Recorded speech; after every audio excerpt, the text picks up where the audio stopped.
কাছে আরো কিছু কথা আমি জিজ্ঞাসা রেখে যাই।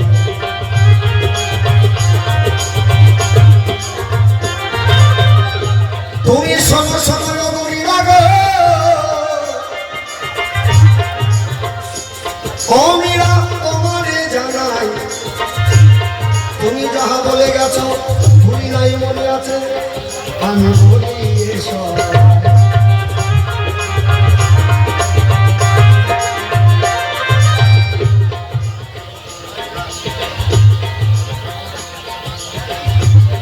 আমার কৃষ্ণ ভক্ত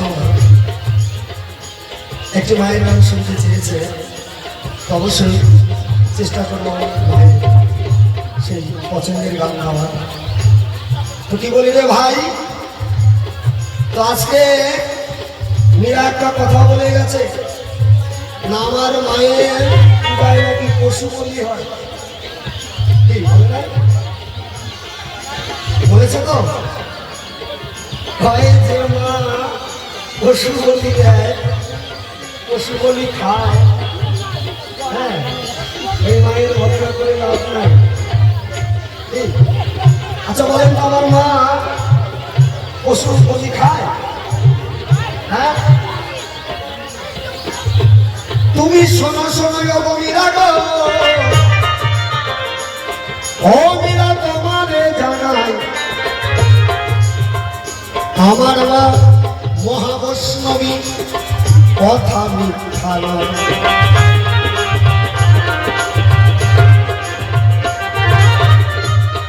আমার বাবা যিনি 33 কোটি দেবতার দেবতা বাবা, তিনি হচ্ছেন বৈষ্ণব, বৈষ্ণবের চূড়ামণি। বৈষ্ণবরা কখনো, আচ্ছা বলুন তো, বৈষ্ণবরা কখনো এই পশু বলি টলি এইসব করে?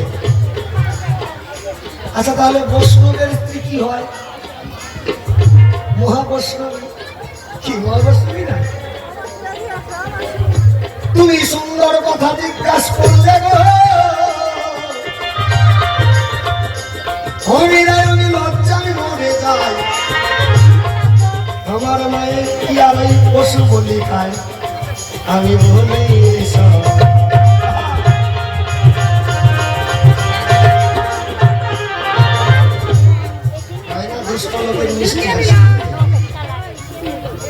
আমি মীরার স্বামী, আমি মীরার স্বামী, আমি কোনোদিন একটা ওই কাঠের মালা পর্যন্ত কিনে দেবে আমার বউ, আর আমার বউর গলায় বহুমূল্য মুক্তার মালা।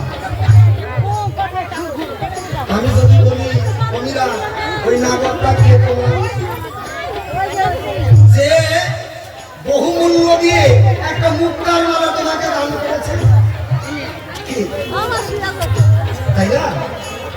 আমি তো একটা কাঠের মালা কিনে দেই নাই, আমি মেবার দেশের রাজা রানা, কিন্তু মীরার গলায় একটা বহুমূল্য মুক্তার মালা।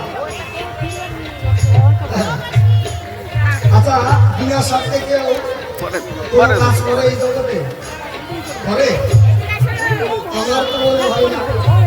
বিনা স্বার্থে কেউ তুলার বোঝাও মাথায় নেয় না।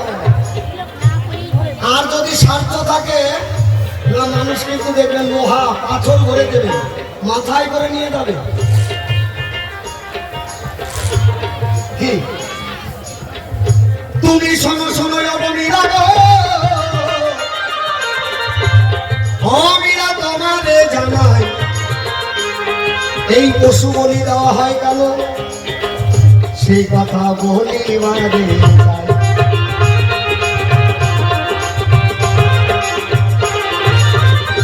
তাই আমার মা তিনি হচ্ছেন মহাবৈষ্ণবী।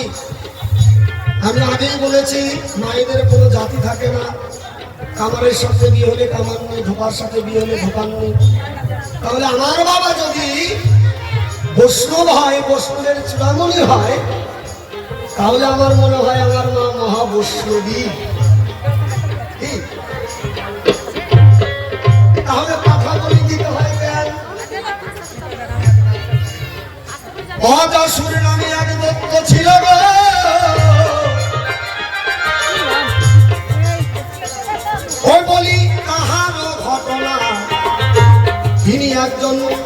পরম শিবের ভক্ত ছিল। দেখো বলিয়ে সবাই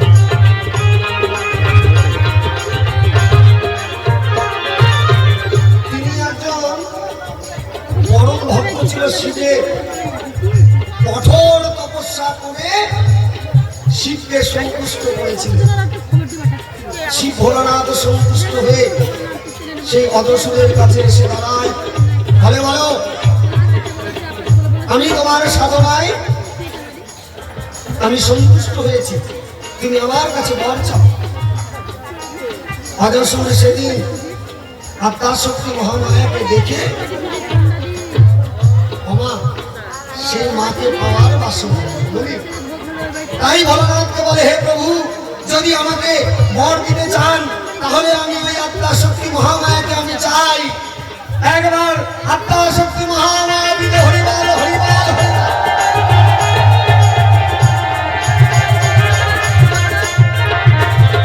তাই সেদিন আত্মার শক্তি মহামায়া গো ওই রাখো কি কর্ম করিল, অদসুরকে তখন রাখো অভিশাপ করিল।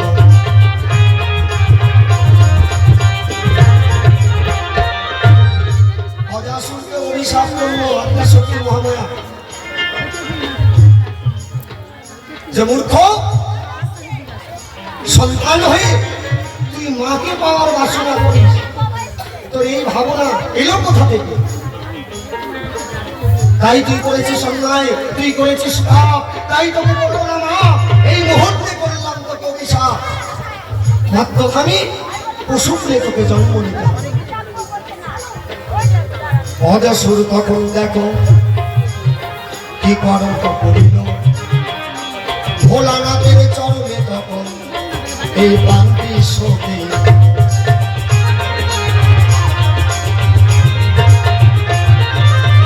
তাই কেউ যদি অন্যায় করে, যদি একবার তার নিজের ভুল বুঝতে পারে, তাহলে কি হয় না, তার আর বিচার করতে হয় না, বিচার হয়ে যায়। যখন আমার আত্মার শক্তি মহামায়া দেখলেন অদসুর আজকে বড় লজ্জিত, নিজের ভুল নিজেই বুঝতে পেরেছে, আমার স্বামীর চরণে আত্মনিবেদন করেছে, তাই সেদিন আত্মার শক্তি মহামায়ার মনে দয়া হলো। অদসুর বলল, মা এই অভিশাপ হইতে আমি মুক্তি পাবো না। তাই সেদিন আত্মার শক্তি মহামায়া বলেছিল, হ্যাঁ তুই মুক্তি পাবি। কেমন করে মুক্তি পাবো? বললো, যেদিন আমার পূজায় তোকে উৎসর্গ করে দেওয়া হবে, তোকে বলি দেওয়া হবে, সেই দিনে তুই এই পশু প্রেত থেকে উদ্ধার পাবি। একবার আত্মার শক্তি মহামায়া দিতে হরিবল হরিবল।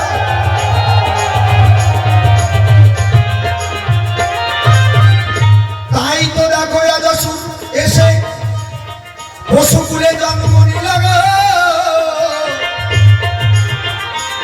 অমিরা তোমারে জানাই, এই তো তোমার পশু বলি দেওয়ার কথা বললাম এ ধর্ম।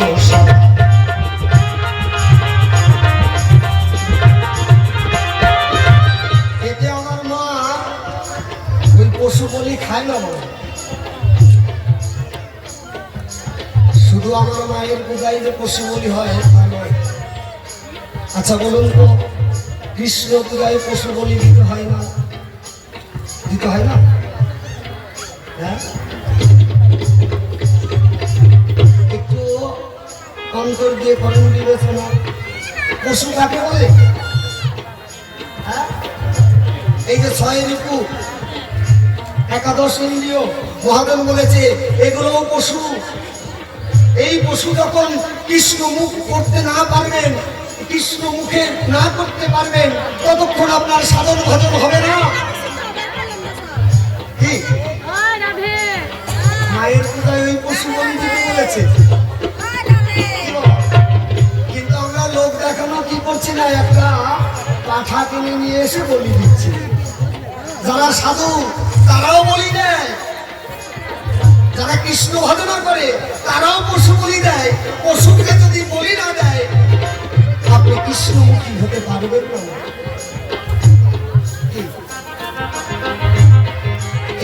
দেহের মধ্যে যে পশু বিরাজ করছে, কাম ক্রোধ লোভ মোহ মৎসর্য, এই যে এরা যে পশু 6 জন পশু আছে, এই পশুকে আগে দমন করতে হবে, এই পশুকে আগে বলি দিতে হবে, তবেই হবে সাধন ভজন। একবার আত্মা শক্তি মহামায়া পেতে হরিবল হরিবল।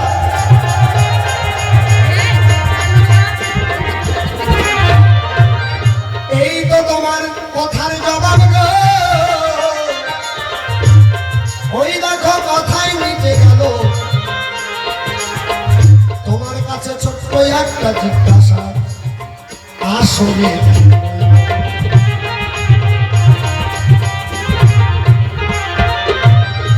না গোসাই বড় চালাক, খুব চালাক। কিন্তু গোসাই যারা গোসাই তুমি গোসাই নাই মানে এরা খুব চালাক। ভেবেছিল জোয়ালটা কাঁধে দিয়ে আমি কেটে করবো, কিন্তু আমি কি সারি? হ্যাঁ না গোসাই, আজকে অনেকদিন পরে আমারও সত্যি আমার জীবনে এই বাবাজির সঙ্গে কোনোদিন আসলে হয় না। তা আজকে আপনার সাধুগুরু বৈষ্ণব আপনাদের কৃপায় ওনার সঙ্গে গান করে আমি যে কত আনন্দ পাচ্ছি, হ্যাঁ এটা আপনাদের বলে বোঝাতে পারবো না। কেমন তো জয় গুরু জয়। তাই মীরাকে কোনোদিন আমি বহুমূল্য মুক্তা দান করি নাই, কিন্তু মীরার গলায় একটা মুক্তার মালা দেখতে পাই। তুমি শোনো শোনো গো মীরা গো, মীরা তোমারে জানাই, এই মুক্তার মালা তুমি পেলে বা কোথায়?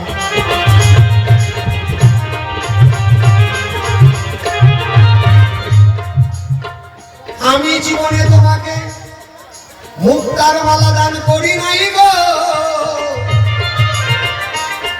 আমি বলি এ সভায়, মুক্তার মালা তুমি পেলে কোথায়? তুমি বলবে এ সভায়।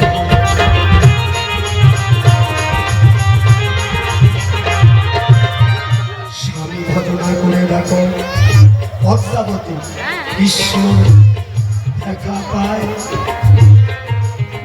সারা জীবন জয়দেব কৃষ্ণ কৃষ্ণ বলে কাঁদল, কৃষ্ণ এলো।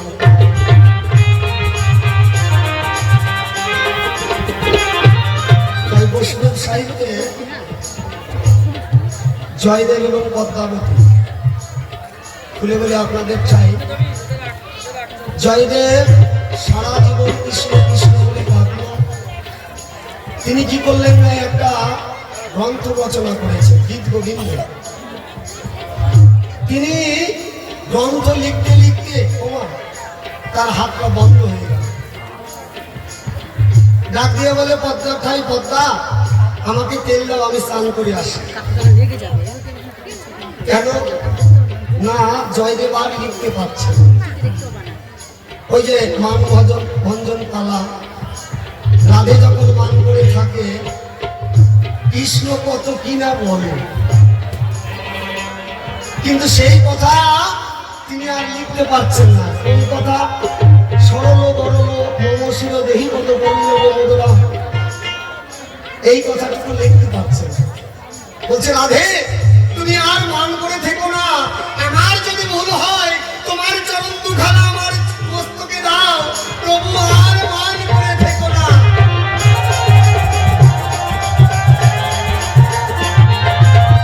তাই গন্ত ছেড়ে যাই দেবে তখন ওই দিকে স্নান করিতে যায়। গোবিন্দ দেখো জয়দেবের রূপ ধরে এলো পদ্মা রাঙ্গিয়ায়।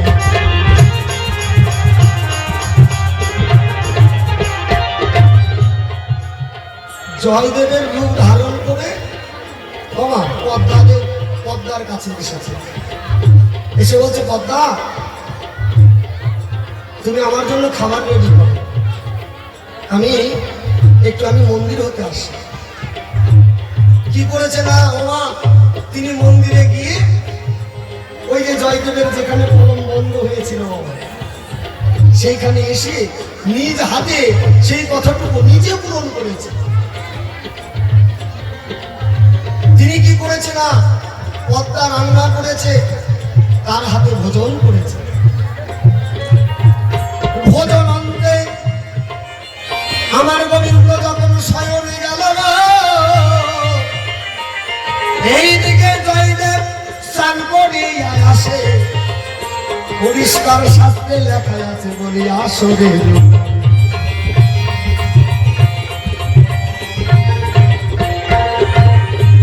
পদ্মা কি করেছে না তার স্বামীকে সেবা দিয়ে বিছানা করে দিয়েছে বিশ্রামের জন্য।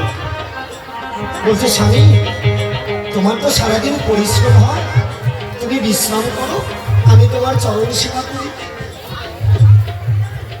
চরণ সেবা করেছে। ওমা নারী কুলে জন্ম নিয়েছ, স্বামীর মতো বান্ধব নাই এই জগতে। যদি একবার স্বামী আশীর্বাদ করে তুমি তবেই গোবিন্দকে পাবে, তাছাড়া পাবে না। সর্বশাস্ত্রে একই কথা বলেছে, নারীর একমাত্র পতি হচ্ছে পরম গুরু। তাই তো বলেছে গুরু থেকে কৃষ্ণ হবে সেই যেটি পদ্মাবতী গোবিন্দের চরণ সেবা করেছে। গোবিন্দ আমার বলছে পদ্মা আর কত সেবা করতে হবে, তুমি যাও ভজন করো। এমন সময় সেই জয়দেব এসেছে বাড়িতে, এসে বলছে পদ্মা তুমি আমাকে সেবা না দিয়ে খেতে বসেছো।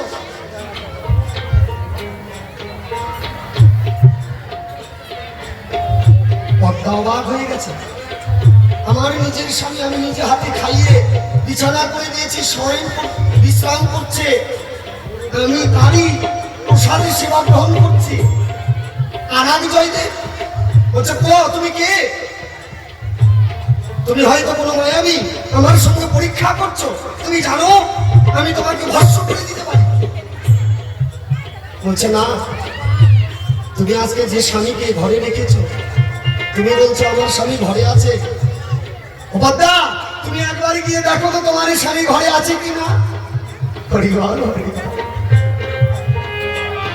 জয়দেব আর করে নাই দেরি, সঙ্গে সঙ্গে মন্দিরে গিয়ে দেখতে পায় সমস্ত মন্দির চন্দন গন্ধে চর্চিত হয়ে আছে। একবার আত্মার শক্তি মহামায়াবিত হইল। জয়দেব তখন গ্রন্থের দিকে নজর দিয়ে দেখে সেই শ্লোকটি পূরণ হয়ে আছে, পরিষ্কার শাস্ত্রে লেখাই আছে বলি আমি আসরের উপরে।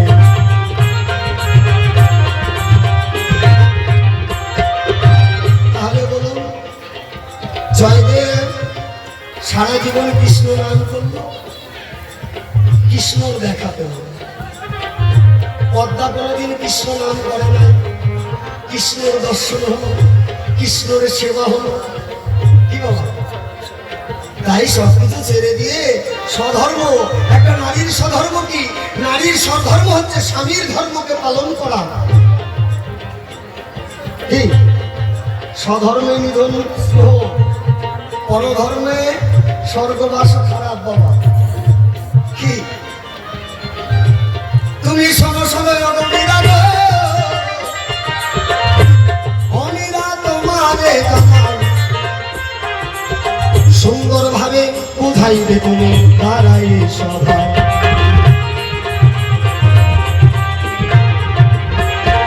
তুমি কোথায় পেলে মুক্তার মালা গো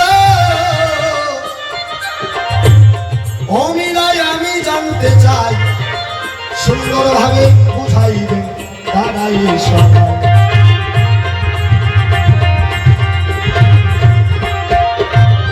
যাক তবে বেশি কথা বলবো না, ছেড়ে দিয়ে যাবো আমার কাকুর আলোচনা। এরপরে মীরাবাই সভা করা হবে, তাহার ঘরের কথা কোনো বলিয়া বলিবে।